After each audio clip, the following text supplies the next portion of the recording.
Hello বন্ধুরা, আজ আমি বানাবো মুসুর ডালের পুর ভরা পটল ভাজা ও পটলের একটা তরকারি। প্রথমে পটলগুলোকে দু ফালি করে কেটে নেব এবং ছুলে কেটে নেব। পটলের ভেতরের পুরগুলো বার করে নেব। আর এই মুসুরির ডালটা আমি ভিজিয়ে বেটে নেব।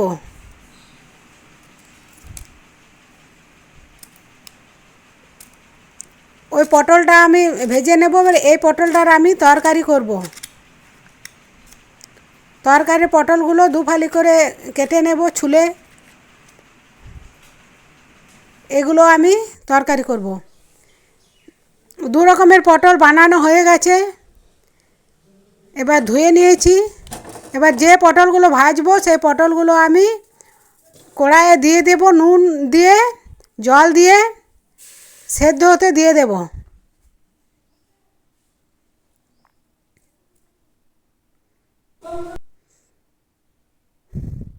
দেখুন পটল থেকে জল মরে গেছে এবং পটলগুলো সেদ্ধ হয়ে গেছে।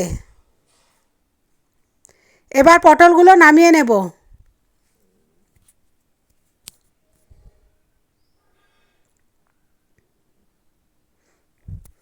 মুসুর ডালটা বেটে নিয়েছিলাম। মুসুর ডালটা আমি থালের মধ্যে দিয়ে দেব।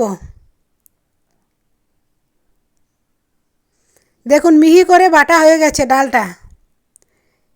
এর মধ্যে পটলের যে পুরগুলো আমি বার করেছিলাম, পটলের সেই পুরগুলো দিয়ে দেব।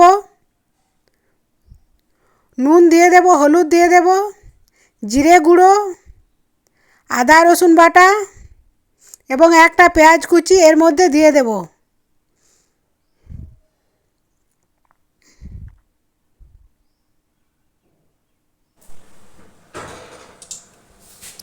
ভালো করে মেখে নেব। মাখানো হয়ে গেছে। এবার এই পুরটা আমি পটলের ভেতরে দিয়ে দেব।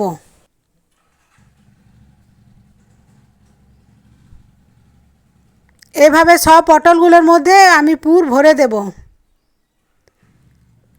কড়াইয়ে তেল গরম হতে দিয়ে দিয়েছিলাম। ওই তেলের মধ্যে পটলগুলো দিয়ে দেব। এভাবে বাড়িতে একবার পটল বানিয়ে দেখুন, খেতে দারুণ হবে এবং মুচমুচেও হবে। মাঝারি আঁচে পটলগুলো অনেকক্ষণ ধরে ভাজতে হবে।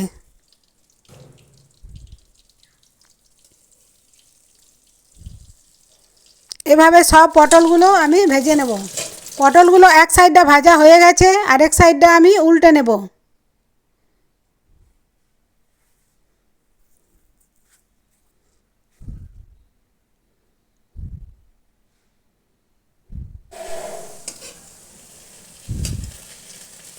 পটলের দু সাইডই ভাজা হয়ে গেছে। এবার পটলগুলো তুলে নেব।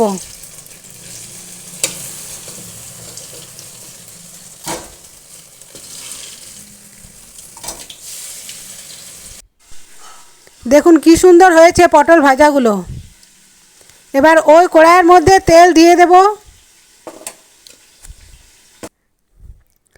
তেলের মধ্যে আমি তরকারি যে পটলগুলো বানিয়ে রেখেছিলাম সেই পটলগুলো দিয়ে দেব। পটলগুলো দিয়ে নুন ও হলুদ দিয়ে পটলগুলো ভাজতে থাকবো।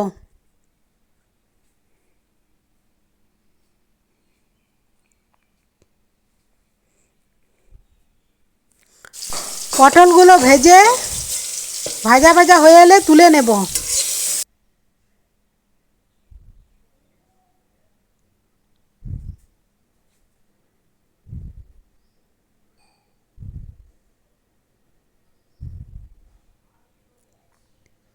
দেখুন পটলগুলো ভাজা হয়ে গেছে। এবার ওই তেলের মধ্যে একটা তেজপাতা ও একটা পেঁয়াজ কুচি দিয়ে দেব। পেঁয়াজ কুচি দিয়ে কিছুক্ষণ নেড়ে নেব।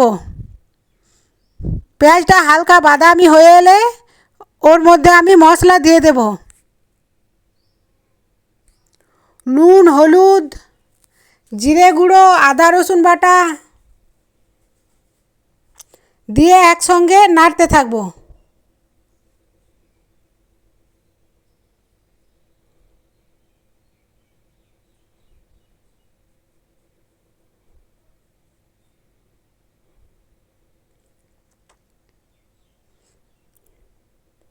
এভাবে বাড়িতে একবার পটল রান্না করে দেখুন, খেতে দারুণ হবে। মশলা আমার কষানো হয়ে গেছে, এবার আমি জল দিয়ে দেব।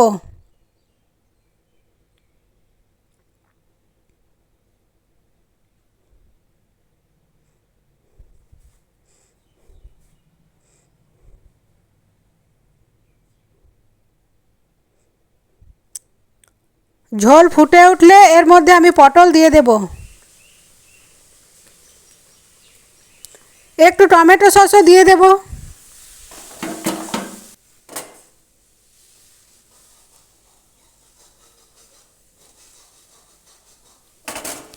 এবার ঢাকা দিয়ে দেব।